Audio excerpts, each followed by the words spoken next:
So welcome back, everyone, to Office Hours Unplugged, where we chat with the best researchers and PIs here at McMaster. Today, we finally bring with us to the studio Dr. Dawn Bowdish. Really excited to have you here today. Could you please introduce yourself to the audience and let them know a little bit? I'm so thrilled to be here. I grew up listening to this radio station. So Wow. I'm going to start my introduction by saying I was born and raised in Hamilton.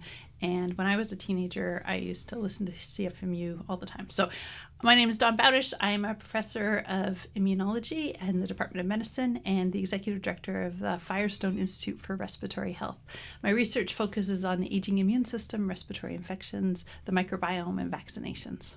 Wow, and you said you grew up here in Hamilton. I sure did. So could you take us back to that time when you started your I'm assuming, your bachelor's here at McMaster? No, actually, I'll tell okay. you the whole story. So I started my interest in science because of a high school co-op program. So I went to Hill Park Secondary, which is on the mountain and is now closed. And to be honest, I wasn't really that interested in science. In like grade 9 and 10 science, I found like the learning of it, I'm going to be honest, a bit boring. But then when I was in grade 11, there was an opportunity to do a co-op at McMaster in a lab that's in the blue section of the hospital, 4N75.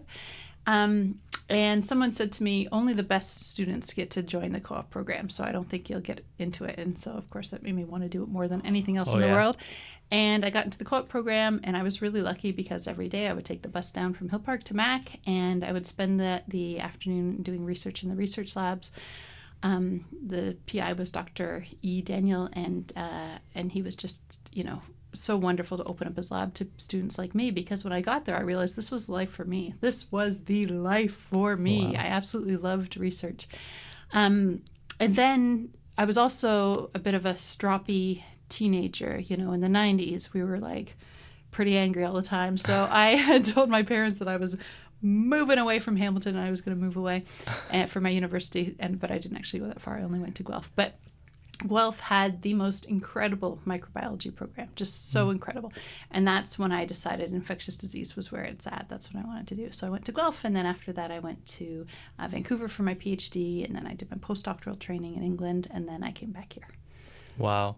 I mean, I don't think much has changed on the as far as teenagers go. I think it's all very much the same. I can attest to that. So you said your training spans multiple countries and institutions. So you said you went to Guelph, and then where did you do your grad school? UBC in Vancouver, which Wow. was a wonderful experience. It was they had a wonderfully strong microbiology and immunology program, and what a wonderful part of the world to live in. Honestly, Wow. Everyone should spend some time on the West Coast. Wow. And then did you do just your master's there, or did you also do your PhD as well? I started in the master's program, but I knew I was going to do a PhD, so yeah. I switched to the PhD program as soon as I possibly could. Wow. And did you do any postdoctoral training after that?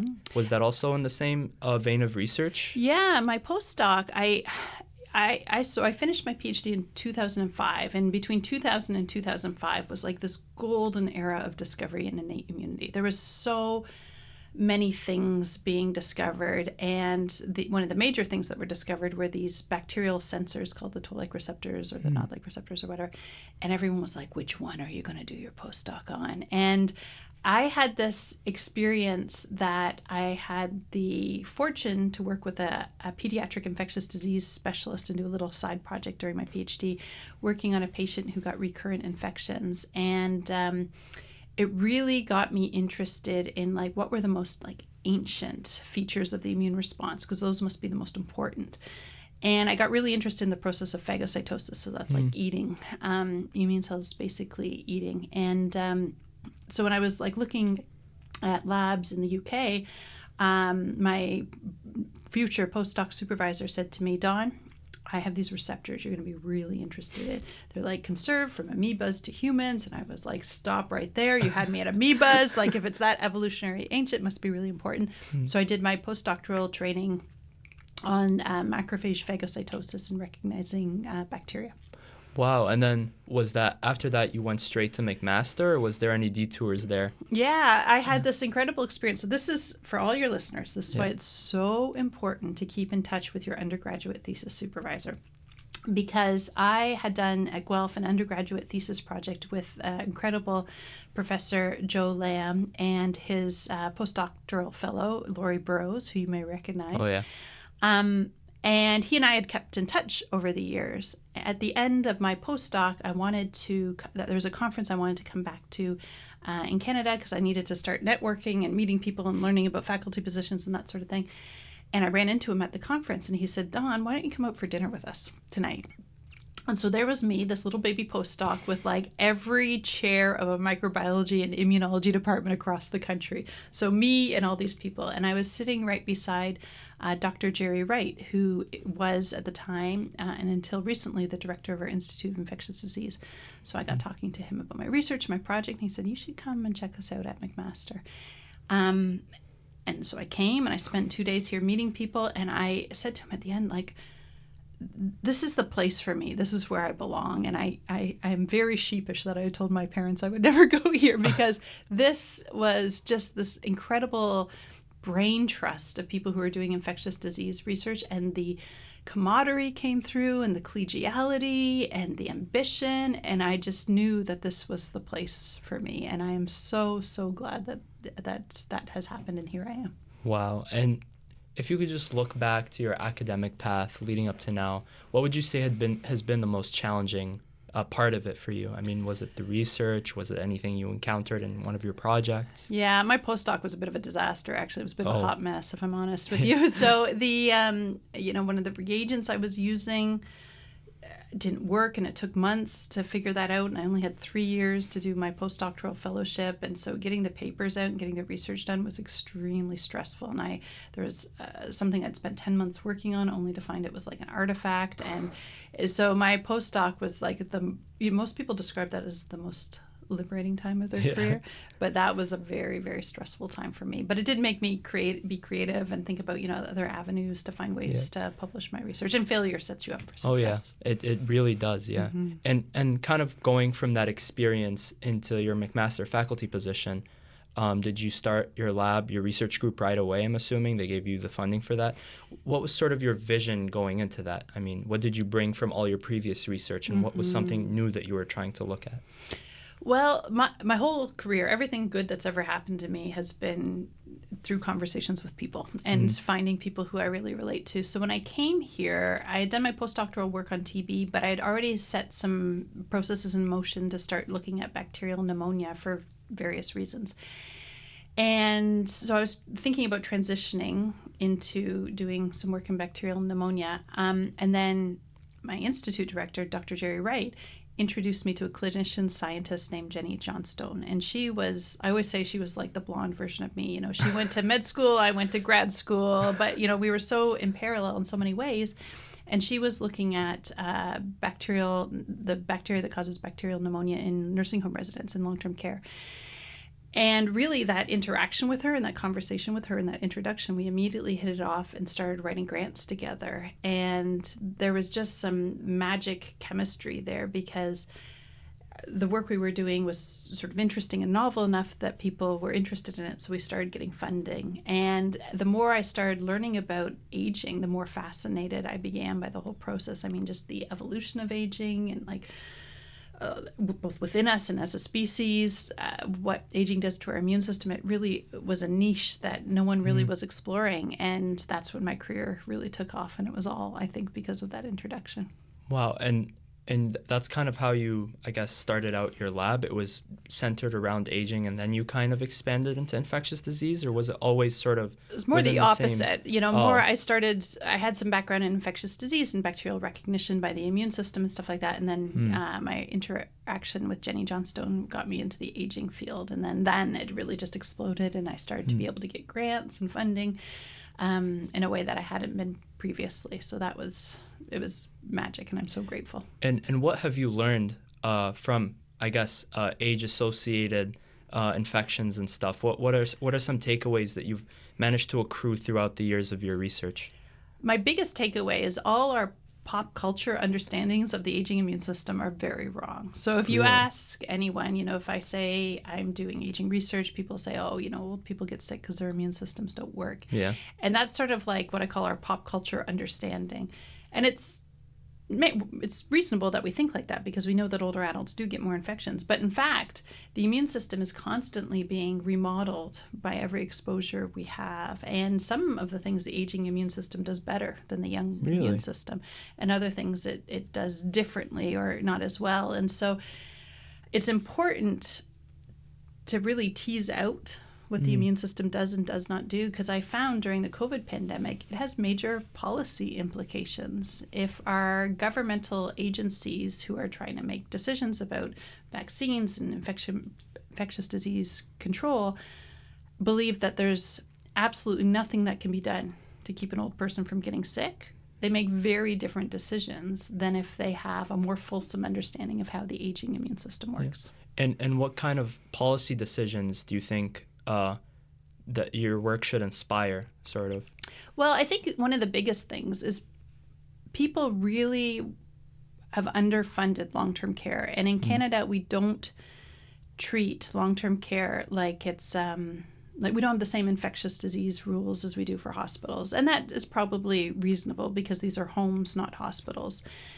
But if you believe that there is absolutely nothing you can do to stop an old person from getting sick, why would you invest in clean air and caps on the number of people per room and caps on, if people have to work part-time between different homes, bringing infections with them?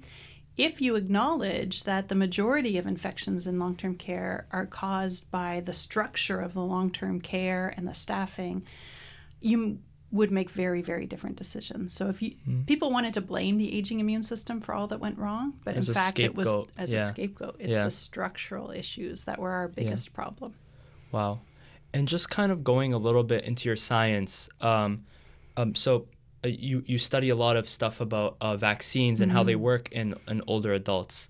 Could you tell us about some of the key biological reasons as to why that is and why that needs to be looked at more closely?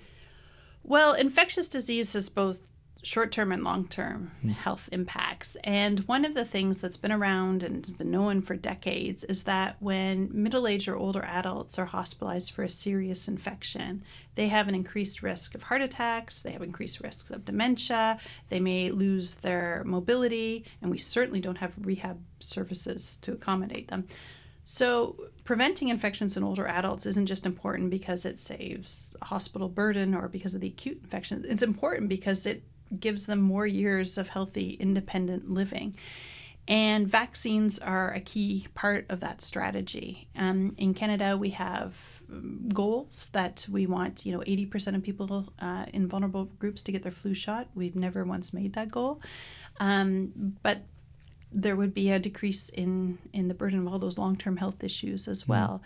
One of the things that I think is going to be transformative for older adults is the mRNA vaccines. When I still have this vivid memory of watching the news when those vaccines were first getting into the long-term care homes.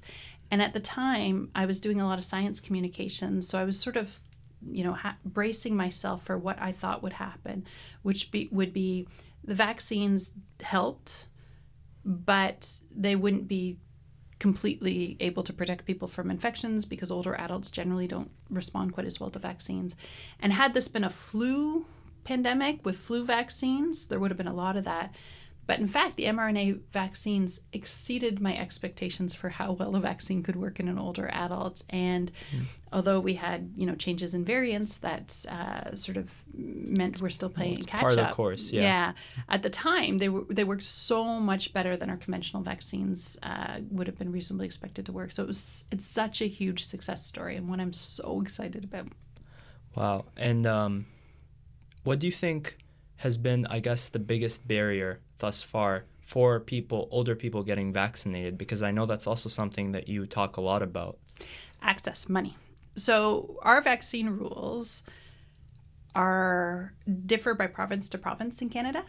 And older adults are actually very, very receptive to getting vaccinated. And one of the reasons I love working with older adults is because they are very pro-vaccine. I mean, they've seen their friends get an infection, come back from the hospital, never get back to where they were. They've seen this in their real life. They have memories from their childhood. So lovely group of people to work with in that.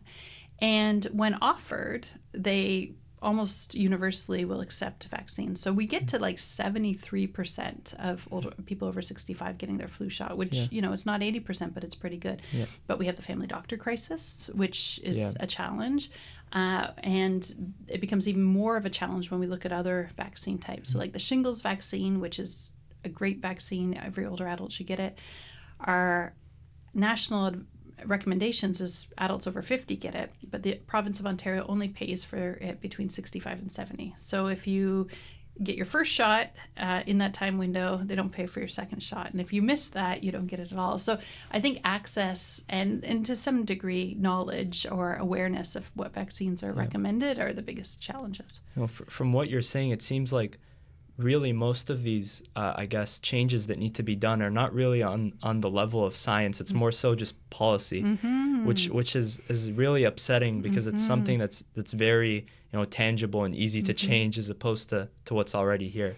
Yeah, I used to think like the hardest thing was the discovery of science, right? And now I'm like, oh, actually, discovery science is such a gratifying and joyful period. The fight really comes in getting this implemented. But I'm really comforted because I think like young people in your generation have a more fulsome understanding of what it takes to get our discoveries into practice. And, I really like at Mac, we have, these courses like there's this Nexus course in second year, which allows us to integrate like the science and society. So I'm kind of comforted by the fact that your generation, I think, is much more savvy about some of those conversations to bring the science into practice than mine was. And I know you touched on mRNA vaccines, so I'm going to ask you a question about, I guess, the COVID-19 pandemic as a whole and sort of what that brought to you as an infectious disease specialist, right? What was it like going through that and seeing the public's, I guess, perception and reaction to the whole thing? And then when the vaccines came around, you had all the misinformation and all that stuff. What was kind of your thought process going into all of that? My biggest regret is I did not keep a diary because I would have loved to have a record to go back and learn when we knew things and sort of make a timeline because it was the busiest time of my life. Not only was I running my research lab, but I had this big co-led one of Canada's biggest studies on infections and vaccinations in older adults that at peak employed 46 people. So I had this big group of 46 people and then, I had my lab and then I ran this institute.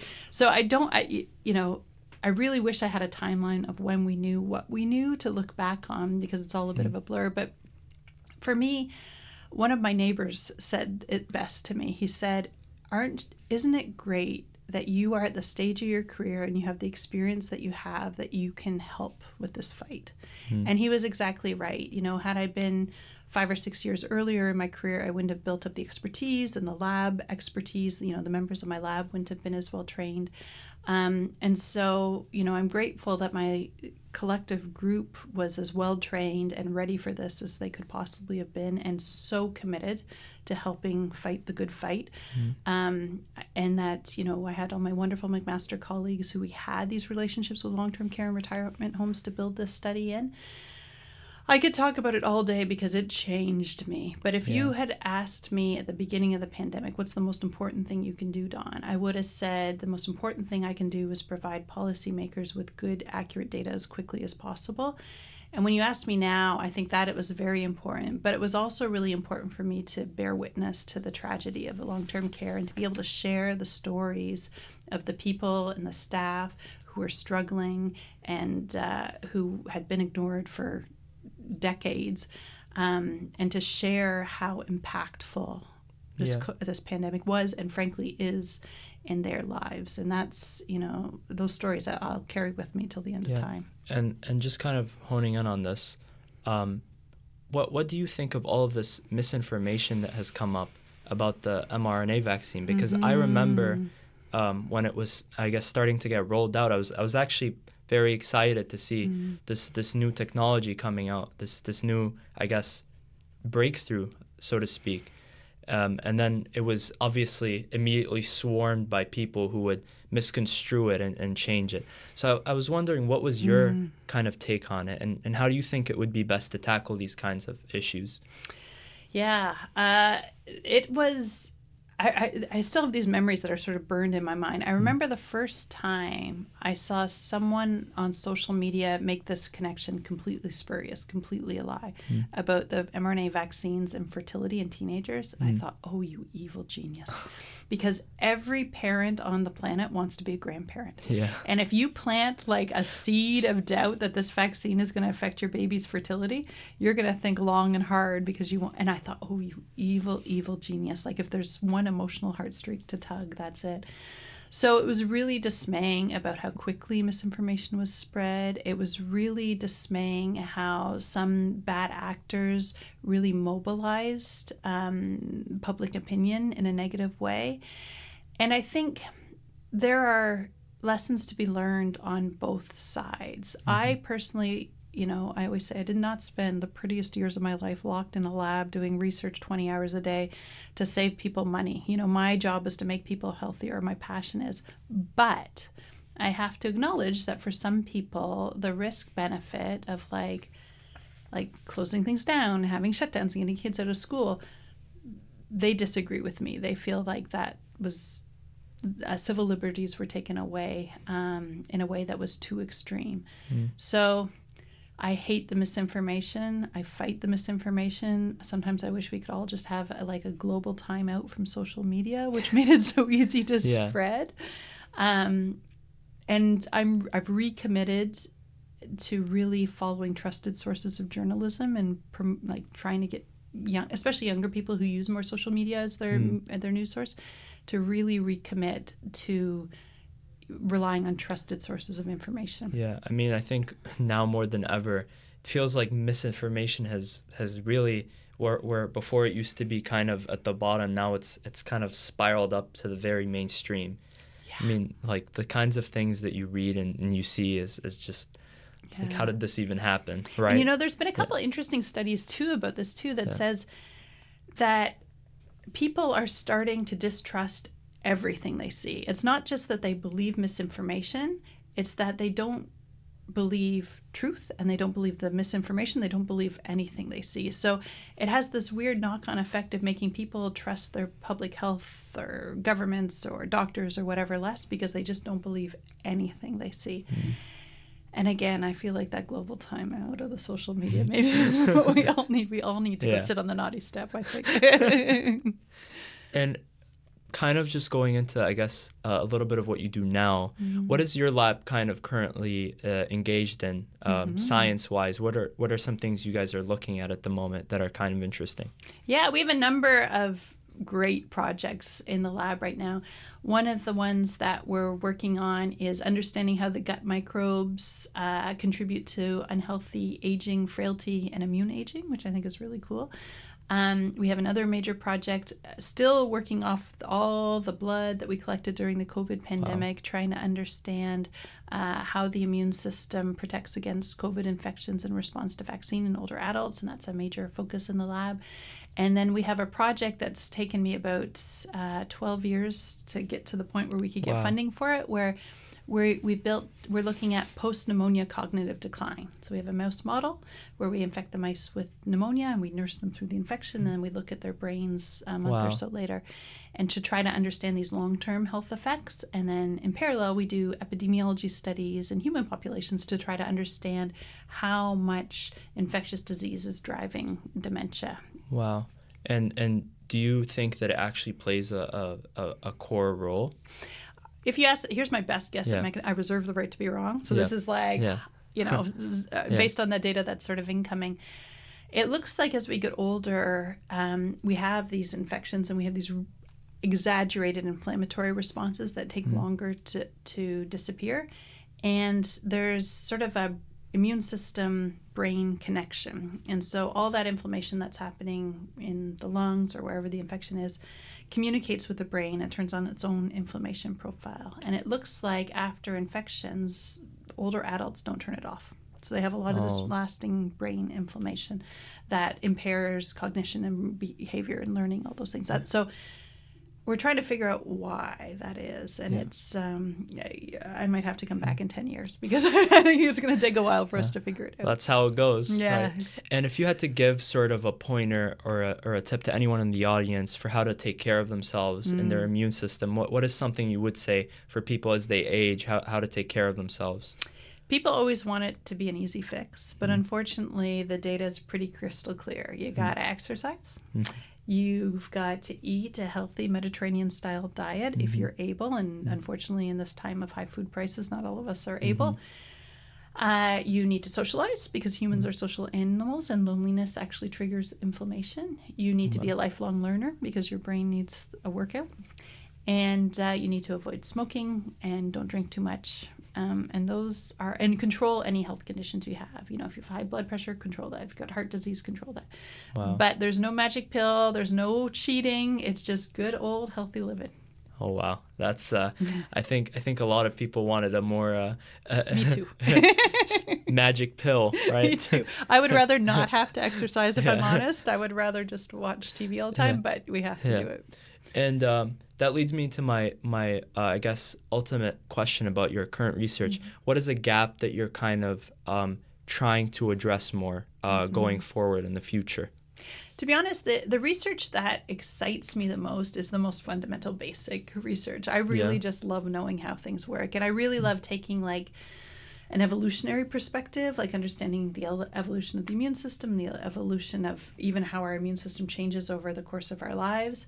So I really love that sort of really fundamental research, but I think one of the things that that fundamental understanding allows me to help do is to bring knowledge of the importance of vaccinations to the public, because infections are bad for you. And as you get older, they're bad for you. And so until we have ways of sort of treating that post-pneumonia cognitive decline, which we don't, we want to prevent the disease from happening. So I think you know, these in-depth sort of things that we're looking at allow me to really advocate effectively to use vaccination and masks and all the other tools that are at our disposal to reduce infections as we get older. And are you, I guess you mentioned earlier that you were going more into science communication. Is that something you're still pushing on more and more? Yeah, it's like I love to talk. I don't know if you can tell, but I really like to talk, and I really like to talk about science. Like I have a very limited number of things I can talk about, and science is 99.9% of them. So I've always really loved language and communication. And I enjoy the challenge of writing for the lay public as well, or speaking to the lay public, because I feel like when you're a graduate student or an undergraduate student, we're teaching you to be so precise, and we're teaching you to be so careful in the way you use. And the way you talk to the general public is actually pretty fundamentally different. So I really do enjoy that challenge, and I've tried to do some things to bring science communication to the public in some creative ways. So a couple of years ago, I made a one-woman show that I did at the Hamilton Fringe Festival, and then I did it last year at Toronto. And it was sort of like an hour-long storytelling show to sort of try to communicate science in a different way. So yeah, I'm really interested in other ways to communicate science than just the traditional academic publishing. Yeah, I do see that sort of in all the people I've talked to. A trend is that as people go more and more into their research, they really have this like growing urge to just communicate it to the public. So it's not just like in here. Right? In all different ways. I know you've talked to Dr. Deb Sabota, who does her art of creation, her artwork, which I think is amazing. And so many of our colleagues have also found like really unique ways. And I think there's two things that happen. And here's my theory. And again, I don't have a lot of science to back this up. But I think like creativity is a muscle you need to flex. And I think those of us who've been doing this for a while, we have to continue to flex that creative muscle and find new and interesting ways to flex it, because you can't make discoveries unless you're being creative. And sometimes we do these things like do one-woman shows or create an art project as a way of flexing that creative muscle, and that just makes us better scientists as well. Yeah. And I guess just kind of wrapping everything up, if you had to point to, I guess, one of your proudest accomplishments thus far in your work, in your career, what would you point to that as being?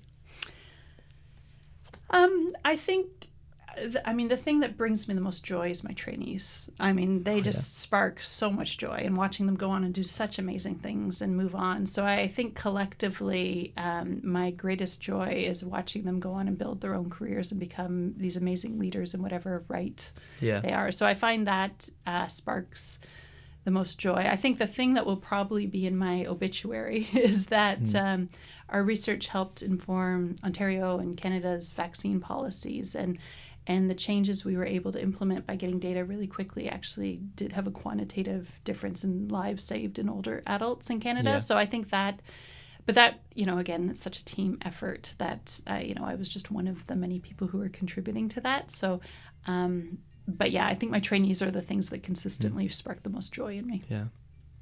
Well, thank you so much for coming down here, Dr. Bowdish. It has been an absolute pleasure to talk to you and hear your story.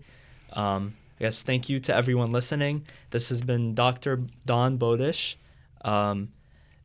It's great talking to you. And thank you for coming on. Thank you for having me. Thank you for doing this. I love watching your show and hearing about all my colleagues. So thank you so much. Thank you. All right.